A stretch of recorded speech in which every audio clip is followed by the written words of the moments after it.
Aquilo que nos dizem, não faça, não olhe, não queira. Por que será que tantas vezes é justamente isso que mais desperta nossa curiosidade, nosso interesse e sim nosso desejo? Aquele aparente sabor especial do fruto que nos é negado, de onde ele realmente vem? Bem-vindos ao Além do Inconsciente. Hoje, nossa conversa vai explorar um dos aspectos mais intrigantes da experiência humana. Desejos proibidos. Por que eles nos atraem tanto? Se você já se sentiu dividido entre o que é permitido e aquele impulso que puxa para o limite, este vídeo oferecerá chaves importantes para compreender essa atração e suas raízes em nosso mundo interno. Prepare-se para olhar para o proibido de uma forma diferente. Antes de examinarmos de perto as raízes psíquicas dessa atração peculiar pelo que nos é vedado, vale a pena reconhecermos o quanto essa dinâmica é antiga, o quanto ela está presente e se repete em nossa cultura e em nossas vidas.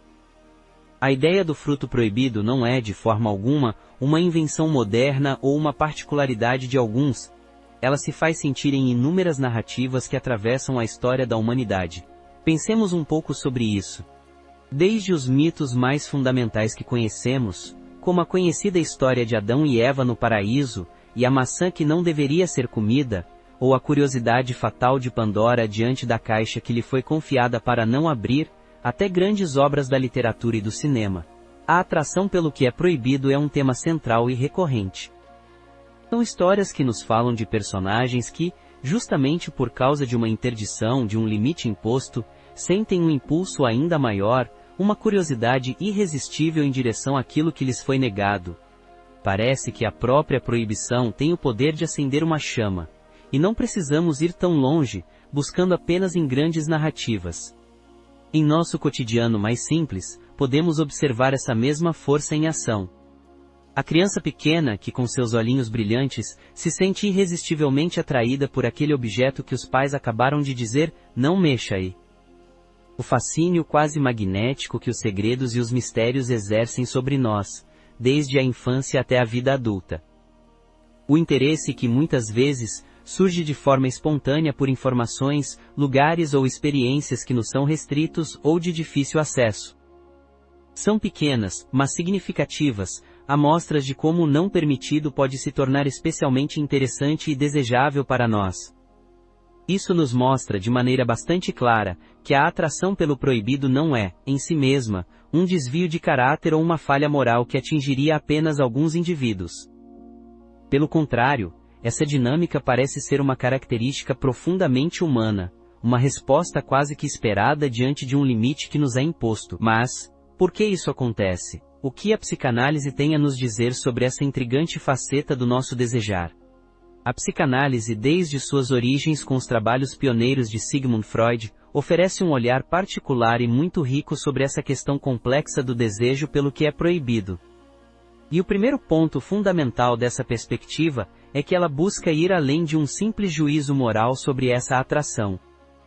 Não se trata, para a psicanálise, de classificar essa atração como certa ou errada, boa ou má em si mesma, como faria um código de conduta puramente externo. Em vez de condenar ou de simplesmente justificar essa tendência humana, a psicanálise se propõe a uma tarefa mais profunda: compreender quais são as raízes psíquicas dessa atração persistente. Por que o ser humano, de forma tão consistente, parece se sentir especialmente instigado por aquilo que lhe é vedado, por aquilo que carrega a marca da interdição? A resposta não está na superfície, na simples teimosia, ou numa suposta fraqueza de vontade, mas nas dinâmicas complexas da nossa constituição, como sujeitos desejantes. Para Freud, a relação entre o desejo, a lei que o limita e organiza, e a possibilidade sempre presente da transgressão, não é um detalhe acidental da vida psíquica, mas sim um dos eixos centrais na formação do nosso psiquismo. É nesse jogo complexo, entre o que queremos, o que nos é permitido e o que nos é proibido que nossa identidade como sujeitos que desejam se forma. O proibido, portanto, não é apenas um obstáculo externo ao desejo. Ele participa ativamente da sua própria criação e, paradoxalmente, da sua intensidade. Entender essa dinâmica intrincada é crucial para quem busca se conhecer mais profundamente e lidar de forma mais consciente com seus próprios impulsos e com os limites que a vida nos impõe.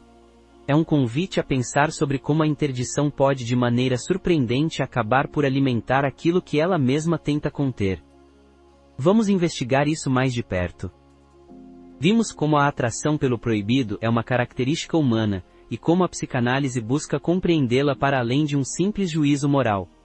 Mas como exatamente uma proibição pode acabar por atiçar o nosso desejo, em vez de simplesmente apagá-lo?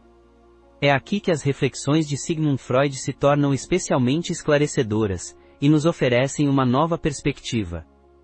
Freud percebeu que a lei e a interdição, ao nomear algo como proibido, paradoxalmente confere a esse algo um estatuto especial. Antes da proibição, talvez aquele objeto ou aquela ação fossem apenas mais uma entre tantas possibilidades. Mas, a partir do momento em que uma voz de autoridade diz isso não pode, aquilo que foi interditado ganha um destaque, uma singularidade que não possuía antes. É como se, ao nos dizerem não pense no elefante cor-de-rosa, a imagem do elefante cor-de-rosa se tornasse quase impossível de apagar da nossa mente. A proibição, nesse sentido, não apenas reprime, ela também pode iluminar o objeto proibido, tornando-o mais visível e intensificando o nosso desejo por ele. Se a proibição pode destacar o objeto e intensificar o desejo, existe também um outro elemento crucial nessa dinâmica. A própria transgressão, o ato de cruzar a linha demarcada, pode se tornar em si mesmo uma fonte de uma excitação particular. Não se trata apenas de obter o objeto proibido, mas da sensação que o próprio desafio ao limite nos proporciona. Para a psicanálise, essa excitação ligada à transgressão pode ter raízes profundas. Pode estar conectada a um desejo inconsciente de desafiar a autoridade, seja ela externa, ou a autoridade internalizada que constitui o nosso superego. Quebrar uma regra pode ser uma forma de afirmar a própria força ou autonomia. Nesses casos, o sabor do proibido não viria apenas da conquista do objeto em si, mas da própria aventura de burlar a vigilância, de experimentar o risco, de sentir a adrenalina de estar fazendo algo que não se deve. É como se o próprio ato de proibir a proibição, de dizer não à lei, contivesse uma centelha de prazer, uma afirmação de potência, mesmo que momentânea e muitas vezes seguida de culpa. Falamos do superego como essa instância que internaliza a lei e as proibições. Poderíamos pensar que um superego forte simplesmente nos afastaria dos desejos proibidos, mas a relação é bem mais complexa e por vezes ambígua. Um superego excessivamente rígido e punitivo pode, paradoxalmente, acabar por alimentar ainda mais a atração pelo proibido. Como isso acontece? Um superego que impõe regras de forma muito severa, que critica e pune constantemente, pode gerar uma pressão interna tão grande, que o desejo pelo proibido surge como uma rebelião inconsciente. É uma tentativa desesperada de encontrar uma válvula de escape, um respiro, mesmo que isso implique em mais culpa e punição depois. É a lógica do já que sou culpado mesmo. Em alguns casos, pode haver até uma busca masoquista pela punição que a transgressão atrairia, como forma de aliviar uma culpa inconsciente ainda mais antiga. A dinâmica entre o nosso ideal do ego, aquilo que aspiramos ser, e os impulsos que o contrariam, também representam um papel aqui. O proibido pode ser uma forma de confrontar esse ideal, ou de expressar a frustração por não alcançá-lo. Já vimos como a própria lei e a nossa instância moral interna, o superego, podem ter um papel inesperado em tornar o proibido mais atraente. Mas a psicanálise nos convida a ir ainda mais fundo, a investigar as verdadeiras configurações inconscientes que se manifestam por trás desse fascínio. O que mais está em jogo quando não pode se torna tão sedutor? Uma das chaves está na nossa história mais antiga. Na infância, todos nós vivenciamos desejos intensos que por diferentes razões, foram considerados proibidos e precisaram ser reprimidos. Pensemos, por exemplo, na complexidade dos sentimentos e desejos que surgem no contexto do complexo de Édipo, onde o amor e o ódio se unem em relação às figuras parentais, e onde a criança se depara com interdições fundamentais. Esses desejos infantis, quando intensamente proibidos e não elaborados, não desaparecem. Eles permanecem ativos no inconsciente e podem buscar, ao longo da vida adulta, formas de se manifestar. A atração por objetos, pessoas ou situações que carregam a marca do proibido pode ser, então, uma forma de repetição. É uma tentativa inconsciente de encenar novamente aquele cenário original, talvez na esperança de, desta vez, obter uma satisfação diferente, ou de finalmente elaborar aquele conflito antigo. O objeto proibido de hoje pode ser um reflexo daquele primeiro grande não. Outro elemento crucial para entendermos a sedução do proibido é o imenso poder da nossa vida interior, da nossa capacidade de fantasiar. A fantasia não é apenas um devaneio inconsequente. Para a psicanálise, ela é um verdadeiro palco psíquico, um espaço fundamental onde nossos desejos, especialmente os mais secretos, podem ser encenados e intensificados. Quando um desejo é marcado pela proibição, a fantasia pode se tornar o lugar privilegiado onde os limites são testados, onde a transgressão é vivida em pensamento, com toda a carga de excitação que isso pode trazer. É na fantasia que podemos imaginar os cenários mais ousados, as consequências mais dramáticas, o prazer mais intenso daquilo que na realidade talvez nunca nos atrevêssemos a buscar. Esse ensaio mental pode por si só ser extremamente excitante. A fantasia, nesse sentido, não apenas reflete o desejo pelo proibido, ela ativamente o constrói e o alimenta. Ela pode temperar o objeto ou a situação proibida, com uma aura de mistério, de perigo, de aventura, tornando-os ainda mais irresistíveis para o nosso inconsciente. O que imaginamos sobre o proibido muitas vezes é mais potente do que o proibido em si, e é a fantasia que dá essa potência. E chegamos a uma das combinações mais intrigantes da nossa vida psíquica. A complexa e frequentemente ambígua dança entre a culpa, a excitação e a atração pelo perigo.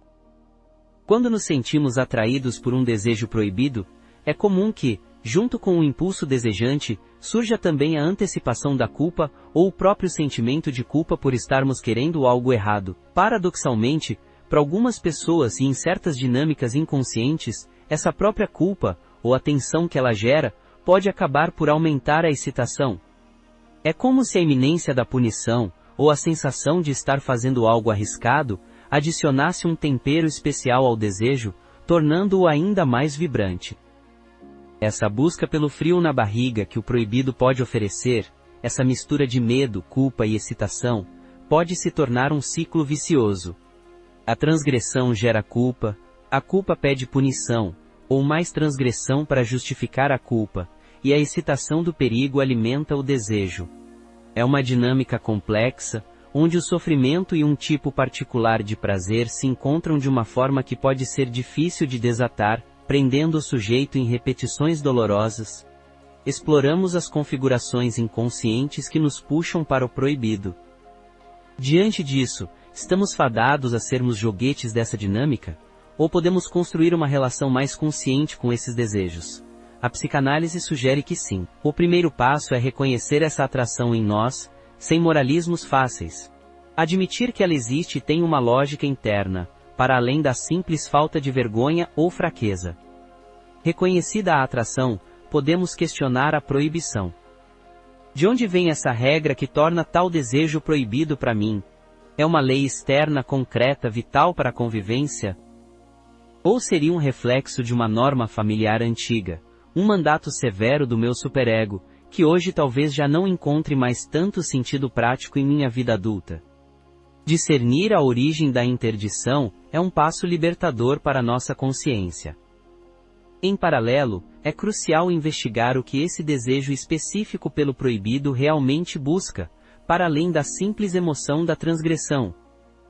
Haverá por trás desse impulso uma necessidade mais profunda e talvez legítima que não está encontrando outros canais de expressão. Poderia ser um anseio por mais liberdade, por reconhecimento, por vivacidade, ou mesmo uma tentativa inconsciente de reparar uma antiga ferida emocional. O proibido, muitas vezes, é apenas a embalagem de algo muito mais significativo para nossa alma. Esses importantes questionamentos abrem caminho para um terceiro movimento essencial: a diferenciação entre a elaboração psíquica e a simples atuação impulsiva do desejo. É fundamental criarmos um espaço interno, e, quando necessário, um espaço terapêutico seguro como o da análise, para podermos pensar sobre esses desejos. É preciso refletir sobre suas origens complexas em nossa história, sobre as fantasias que os acompanham e sobre os medos que eles também podem despertar. Em vez de apenas agir impulsivamente na direção da transgressão, o que muitas vezes nos aprisiona em ciclos repetitivos de excitação seguida de culpa, ou de reprimir esses desejos com ainda mais força, o que gera sofrimento, a proposta é buscar significados. É tentar entender o que essa atração pelo proibido nos diz sobre nós mesmos, para então encontrarmos caminhos mais conscientes para nossa energia desejante. Nossa exploração de hoje sobre o intenso fascínio que o proibido pode exercer sobre nós, revelou um universo de complexas e, por vezes, surpreendentes dinâmicas internas.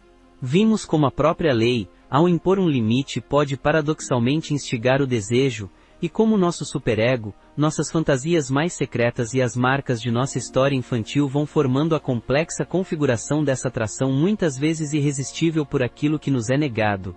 É um convite constante a olhar para dentro.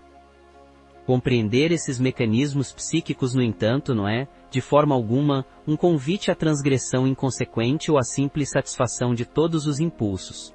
Pelo contrário, é uma porta que se abre para uma liberdade mais genuína e responsável, a liberdade de sermos mais conscientes dos nossos impulsos, de questionarmos com mais clareza as proibições que nos habitam, e de fazermos escolhas que estejam verdadeiramente alinhadas com quem realmente somos, para além do simples encantamento pelo interdito. A verdadeira autonomia nasce desse conhecimento de si. E você, ao longo desta nossa conversa aqui no Além do Inconsciente, já se percebeu intensamente atraído ou atraída por um desejo proibido em sua vida? Como esta reflexão de hoje se conecta com sua experiência pessoal e com suas próprias interrogações? Conte para nós aqui nos comentários. Sua partilha é sempre muito bem-vinda e enriquece nossa comunidade de aprendizado. Se este conteúdo te tocou, curta, inscreva-se e compartilhe com quem precisa ouvir isso. Até a próxima!